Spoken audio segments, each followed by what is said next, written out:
हरियाणा के रोहतक में बनने जा रही है हाई सिक्योरिटी जेल, जहां पर परिंदा भी पर नहीं मार सकेगा।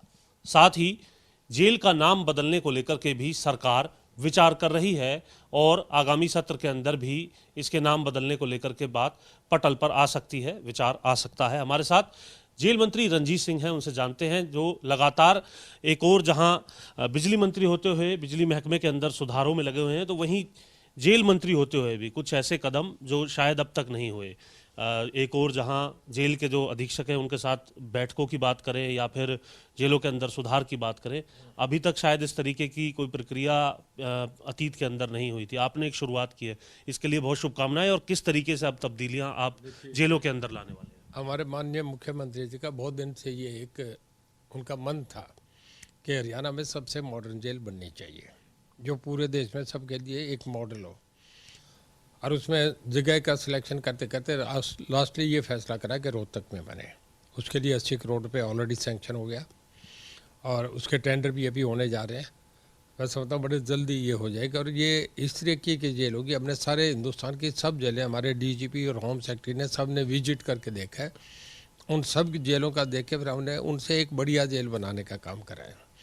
इस जेल में जितने टॉप क्रिमिनल्स होंगे, डेटनूज होंगे, जो इस तरीके के आदमी जिन्हें बहुत हाई लेवल की सिक्योरिटी चाहिए, उन लोगों को इस जेल में रखा जाएगा। और इसके लिए हम चाह रहे हैं कि अभी अंडर कंसिडरेशन है कि हरियाणा पुलिस भी नहीं, CISF को भी हम इसमें इन्वॉल्व करें, ताकि वो इसका जब भी राउंड लगे लोगों में आपस में ज़्यादा फ्रीक्वेंसी नहीं हो और इंटरेक्शन नहीं बने। इस करके इस जेल को पूरे जैमर जूमर लग के, इसमें सब टावर लग के, और इसकी वॉल भी औरों से ऊंची होगी। इसके ऊपर उस पर भी नेट लगेगा और कोई भी अगर वहाँ परिंदा भी आए, अगर कोई बॉल भी फेंके, कोई मोबाइल भी फेंके, अगर 1000 बार भी फैलो तो अंदर ना पहुँचे। अमूमन प्रदेश के कैदी जो हैं वो प्रदेश की जेलों में रहते हैं। आपने कहा कि देश में ऐसी जेल ये बनाने की आपकी योजना है, तो क्या दूसरे प्रदेशों के जो इस तरीके के कोई कैदी हैं या फिर बाहर से कुछ कैदियों को लाया जाता है, उसको भी रखा जाए? कुछ कश्मीर के जो डेटनूज हैं वो हरियाणा में रखे हुए हैं। कुछ बहुत बड़े बिल्डर्स हैं, उनको जो आ रहे हैं उन्हें हरियाणा में रखा गया, जिन्हें थ्रेट रहता है। कुछ और हमारे अब 2 बाबा भी हरियाणा में हैं, राम रहीम और रामपाल। तो इस तरीके के कुछ और जो दिल्ली में, तिहाड़ में इतनी जगह नहीं होती, जो हार्ड क्रिमिनल्स हैं उन्हें भी हरियाणा में भेज दिया जाता है, क्योंकि रोहतक, सोनीपत, गुड़गांव, बॉन्ड्स ये नज़दीक जेलें हैं।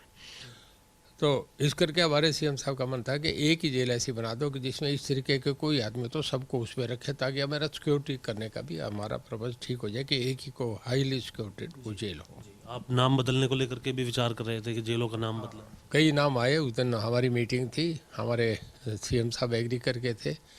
जब हमने नूह की जेल का फिजिकली इनॉग्रेशन करा, उसके लिए तैयार कर दिया, पूरा दिन उन्होंने हमें दिया। और उसके बाद पहली बार ऐसा हुआ है कि सारे सुप्रीडेंट जेल के साथ एक चीफ मिनिस्टर भी उनके साथ बैठे, हमारे ऑनरेबल CM मीटिंग में बैठे, वर्कशॉप में लगाए, 5 घंटे लगाए। सारे सुप्रीडेंट और DGP सब बहुत उसमें हमारे मतलब CM साहब और मेरे अलावा उसमें हमारे होम सेक्रेटरी भी थे, उसमें हमारे DGP मेन थे, DGP जेल थे, ADIG CID थे, KP Singh retired DGP jail थे। उसके बाद DGP तिहाड़ जेल के थे। आखिर उनके पास 9 जेल है, सबसे इम्पोर्टेंट जेल है। कुछ साइकिट्रिस्ट थे, तो कुछ डॉक्टर्स जो स्पेशलिस्ट थे वो थे। तो इस तरीके से कई चीज़ें, बड़ी अच्छी डिस्कशन रही, बहुत मीनिंगफुल मीटिंग हुई। और इसमें कई 14-15 बातें हमने, जो सुझाव इसमें आई, अच्छी सजेशन आई, उसको करा और CM साहब ने हाथ के हाथ ही सब बातें अप्रूव कर दी। ये हाई सिक्योरिटी जेल सर कब तक बनकर तैयार हो जाएगी सब बात, जो रोहतक के अंदर? देखिए अभी ये बड़ा तेज़ी से ऑन वार फुटिंग करेंगे। मैं समझता हूँ उसे 1-1.5 साल में हम तैयार कर देंगे। शुक्रिया बात करने के लिए। तो सीधे तौर पर एक और जहां जेलों के अंदर तमाम जो जेल हैं हरियाणा में, उनमें सुधार करने को लेकर के लगातार अब सुझावों और बैठकों का दौर है। और यह भी कहा जा रहा है कि अब हर साल इस प्रकार की बैठकों का आयोजन किया जाएगा। और साथ ही साथ एक हाई सिक्योरिटी जेल जिसके अंदर तमाम जो बड़े कैदी हैं उनको रखा जा सके, इसको लेकर के भी रोहतक में शुरुआत हो चुकी है, जो कि 1.5 साल के अंदर बनकर तैयार हो जाएगी। चंडीगढ़ से कैमरामैन जसबीर के साथ जितेंद्र चौधरी, खबरें अभी तक।